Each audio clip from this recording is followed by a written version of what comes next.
खान साहब अस्सलाम वालेकुम। खान साहब, आज आपको क्या लगता है कि ये जो ख़त वाला मामला है, ये ख़त वाला मामला किसी अंजाम को पहुंचेगा? खास करके फुल कोर्ट का इंदिया भी आज सुप्रीम कोर्ट में चीफ जस्टिस साहब ने दिया। आप मुतमईन हैं आज की कार्रवाई से? हाल मैं पूरी तरह तो मुतमईन नहीं हूँ, लेकिन एक बात जो इसके आखिर में हुई है कि गालिबन उनका इरादा ये है, उन्होंने कहा है कि ईद के बाद हमारे तादाद पूरी हो जाएगी तो सबको बिठाएंगे इसमें में। तो ये खुशाइन चीज है। अच्छा, कोर्ट बैठे और उसका फैसला करे इस पे, जो भी इन्होंने कार्रवाई करनी।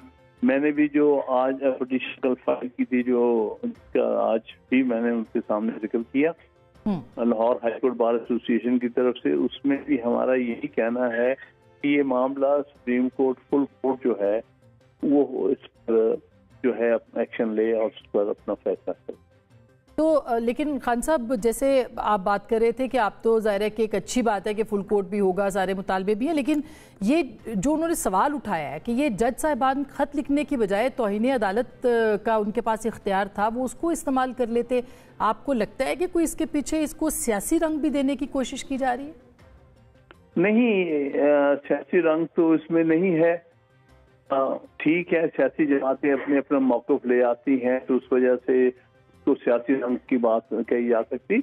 ये मामला जो इस तरह की खुफिया अदारे करते हैं, उनके ना चेहरे जाहिर होते हैं, ना उनके नाम पता होते हैं, और ये वो वाले स्ट्रेट फॉरवर्ड कोई कंटेम्प्ट मैटर्स नहीं होते। इसीलिए आमतौर पर कवर अप के लिए इसका इस्तेमाल किया जाता। आप कंटेम्प्ट क्यों नहीं आपने लगा दी?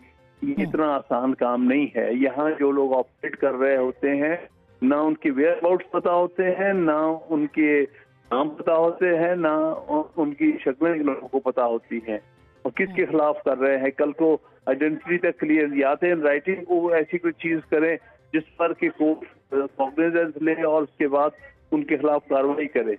इसमें तो ऐसे तरीके इनके होते हैं कि इनको पता ही नहीं होता कि कौन कौन इसमें इन्वॉल्व है।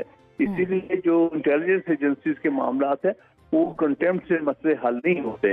वो और उसके लिए कमीशन बैठना चाहिए सर, कमीशन बैठना चाहिए। अभी भी आपको लगता है कि कमीशन बैठना चाहिए या फुल कोर्ट की हियरिंग के बाद ये मामला खत्म हो सकता है? देखिए, कमीशन जो पहले बनाया गया था वो तो मैं समझता हूँ गैर आईनी और गैर कानूनी था। उसकी वजह ये है कि ये तो सेपरेशन ऑफ पावर्स के वैसे ही कॉन्सेप्ट के खिलाफ है कि एक एग्जीक्यूटिव का बनाया हुआ। जी, मेरे ख्याल है हमारा राब्ता मुनक़ता हुआ। जी, हमारे साथ राना सनाउल्लाह साहब मौजूद हैं, उनसे हम बात करते हैं। राना साहब अस्सलाम वालेकुम। जी वालेकुम सलाम। राना साहब, एक तो ये कि आप ख़ुद कानूनदान भी हैं, सियासतदान भी हैं, आजकल ख़बरों में भी हैं। ये जो सिलसिला है और आज की जो कार्रवाई थी, इस पे आपके कमेंट्स क्या हैं, आपका तबसरा क्या है? पहले तबसरे पे आते हैं, फिर बाकी ख़बरों पे आएंगे।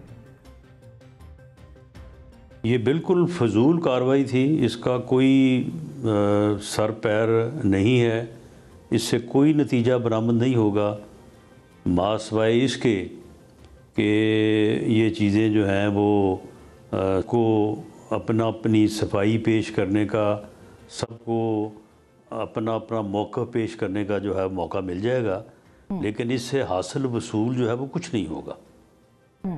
यानी इसको एक सियासी रंग मिलेगा, अदलिया ज़्यादा कंट्रोवर्शियल होगी, लेकिन जेन्युइन मसला है। और उस वक्त आप वज़ीर दाखिला थे जब ये कैमरों वाली बात आ रही है सर। नहीं, देखें, मामला ये है, बड़ी सीधी बात है कि ये जो एक प्रोजेक्ट कंसीव हुआ 2010-11 में, उसके बाद 14 में जो है उसकी लॉन्चिंग हुई, धरनों से आगाज़ हुआ, उसके बाद 17-18 में आके जो है वो उस वक्त की हुकूमत के ख़िलाफ़ जो है वो इस्टेब्लिशमेंट और उसके साथ जो है वो अदलिया जुडिशरी वो शामिल हुए, और शामिल हो के तो उस वक्त की हुकूमत को जो है वो डिस्टेबल किया गया। 2018 के इलेक्शंस को मैनेज किया गया मैनेज करने के बाद अपना जो प्रोजेक्ट था इमरान खान की सूरत में उसको लॉन्च किया गया और उसे इस मुल्क का वज़ीर-ए-आज़म बना दिया। वो प्रोजेक्ट जो था वो मतलूबा नताइज नहीं दे सका, बल्कि वो लाने वालों के गले पड़ गया। अब उसके बाद फिर उसको गिराने का जो है वो प्रोजेक्ट जो है वो शुरू हुआ और उसके नतीजे में आगे फिर स्टेप बाय स्टेप जो है वो आज हम यहाँ तक पहुँच गए हैं। अब हम अप्रैल 2024 में बैठे हैं। यानी वो प्रोजेक्ट जिसको पहले बनाने के लिए, कामयाब करने के लिए इस मुल्क का अदारों का बठा बिठाया गया, फिर उसको गिराने के लिए जो है वो सारे पापड़ जो है वो बेलने पड़े। तो अब आप मुझे बताएं कि ये जो जुडिशरी को धमकाने की, फैसलों को मैनोवर करने की बात है, तो ये 6 जजेस जो हैं इन्होंने तो एक मुबहम सा खत लिखा है ना।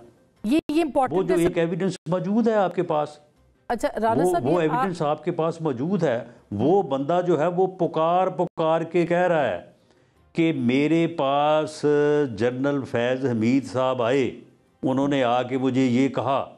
उसके बाद वो कह रहा है कि मेरे चीफ जस्टिस अनवर कासी साहब का ये किरदार था। उसके बाद वो ये कह रहा है कि चीफ जस्टिस ऑफ पाकिस्तान का ये किरदार था। तो मामला ये है कि जजेस की या अदलिया की जो आज़ादी है उसको जब डैमेज करने और उसको जो है वो टेम्पर करने वाले खुद अदलिया के जो है वो निगहबान हों, वो उसके जो है वो चीफ जस्टिस साहबान हों, तो फिर कहाँ पे आप लोगों को ढूंढ रहे हैं जी, पता करवा रहे हैं कि जी किसने फ़ोन किया, किसने जो है वो धमकी दी। ये तो कैसे